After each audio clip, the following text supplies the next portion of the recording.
Dans la clairière des Trois Glands, la vie était normalement paisible. Mais ce matin-là, Barnabé, un écureuil roux un peu trop sûr de lui et portant un petit casque en coque de noix, battait le rappel. « Soldats! Enfin, les amis! Écoutez-moi !» s'exclama-t-il en manquant de tomber de sa branche.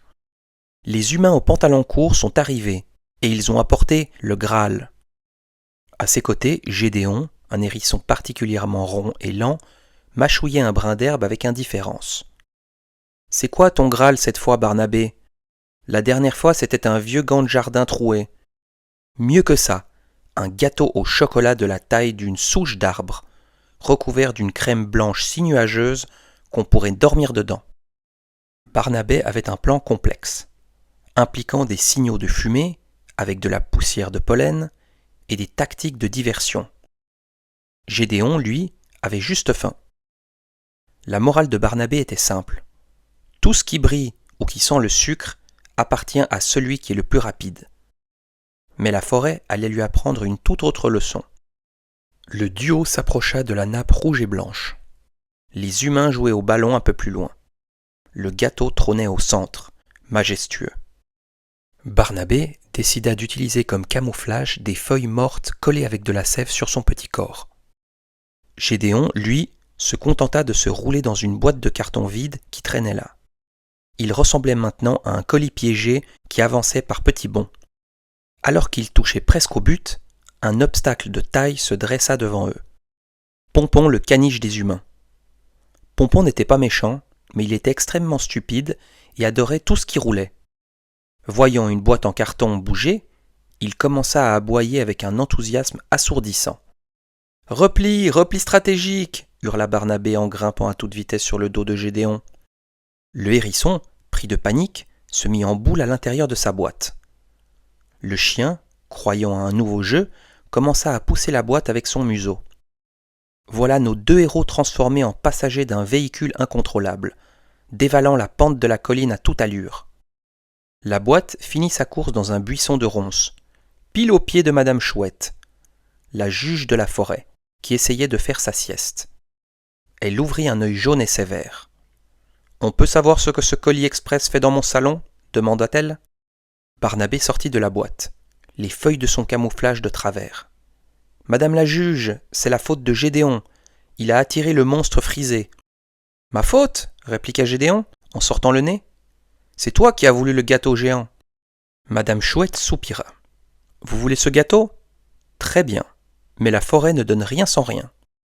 Pour accéder à la nappe sans vous faire attraper, vous allez avoir besoin de l'aide des fourmis charpentières. Elles ne travaillent pas pour les égoïstes. » Barnabé et Gédéon durent se rendre à la fourmilière géante. Le général des fourmis les reçut avec scepticisme. « On vous aide à transporter le gâteau ? Et qu'est-ce qu'on y gagne, nous ?» Barnabé, pour la première fois, hésita. Il avait prévu de tout garder pour lui et Gédéon, mais il regarda les milliers de fourmis qui travaillaient dur. « On partage, » dit-il d'une petite voix. « On fait un banquet pour tout le monde. » Mandibule hocha la tête. « Marché conclu. Préparez-vous pour l'opération sucre-glace. » Le plan de Mandibule était d'une précision militaire. Pendant que les humains étaient occupés par une partie de frisbee endiablé, 3 colonnes de fourmis s'élancèrent sur la nappe, créant un véritable tapis roulant biologique sous le plateau du gâteau. « Restez aux aguets !» chuchota Barnabé, perché sur une branche de pommier, faisant office de tour de contrôle. Gédéon, lui, avait une mission cruciale, la surveillance du périmètre. Armé d'une petite brindille, il surveillait Pompon le caniche. Mais le hérisson, distrait par une odeur de fraise, faillit rater l'alerte. Le frisbee des humains venait de tomber à quelques centimètres de la nappe. « Alerte rouge, les géants approchent !» couina Barnabé. Le jeune garçon du groupe s'approcha pour amener son disque volant. À ce moment précis, le gâteau semblait léviter tout seul, grâce aux fourmis cachées dessous. « Le gâteau bouge !» cria l'enfant. « C'est le vent, mon chéri !» répondit la mère sans lever les yeux de son livre. Barnabé, pris d'une inspiration soudaine, décida d'utiliser son arme secrète. Il lâcha une série de glands bien visés sur le seau en métal situé de l'autre côté du jardin. Bling, clang. Le bruit fit sursauter tout le monde, détournant l'attention le temps que le gâteau disparaisse derrière un massif de feuilles. C'est alors que le drame survint. En passant sur une racine de pin, le plateau bascula. Le gâteau, ce chef-d'œuvre de chocolat et de crème, glissa et s'étala, pile sur le dos de Gédéon qui passait par là. Le pauvre hérisson se retrouva transformé en une énorme boule de chantilly surmontée d'une cerise, ses piquants dépassant à peine de la crème. « Barnabé, je ne vois plus rien, je suis un gâteau vivant !» s'affola Gédéon en tournant sur lui-même. Les fourmis, paniquées, commençaient à battre en retraite. Barnabé descendit de son arbre en catastrophe. Il vit son rêve du festin s'effondrer. Le gâteau était en miettes, éparpillé dans l'herbe et sur son ami. « C'est fini, soupira l'écureuil en s'asseyant sur une pierre. On a tout raté par ma faute. J'ai voulu faire le chef et maintenant on n'a plus rien. Et Gédéon ressemble à un dessert raté. » C'est alors qu'un petit rire se fit entendre. C'était Mandibule la fourmi. « Mais de quoi tu parles, Barnabé ? Regarde !»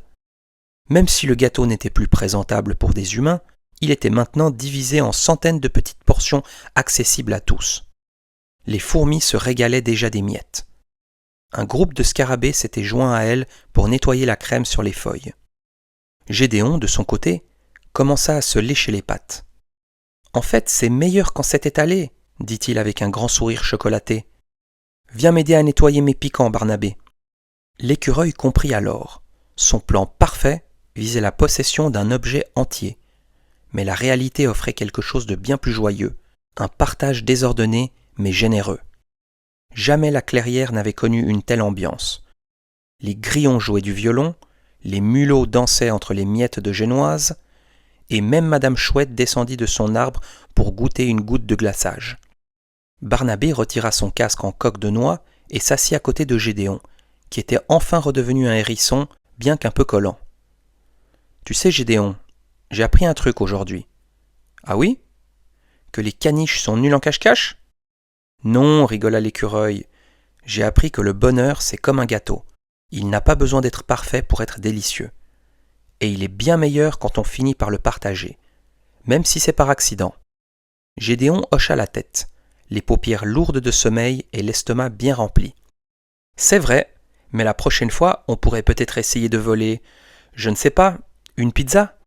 Barnabé soupira en souriant, regardant les étoiles se lever sur la forêt enfin calme. La grande aventure du pique-nique était terminée, mais leur amitié, elle, était plus solide que n'importe quelle recette de cuisine.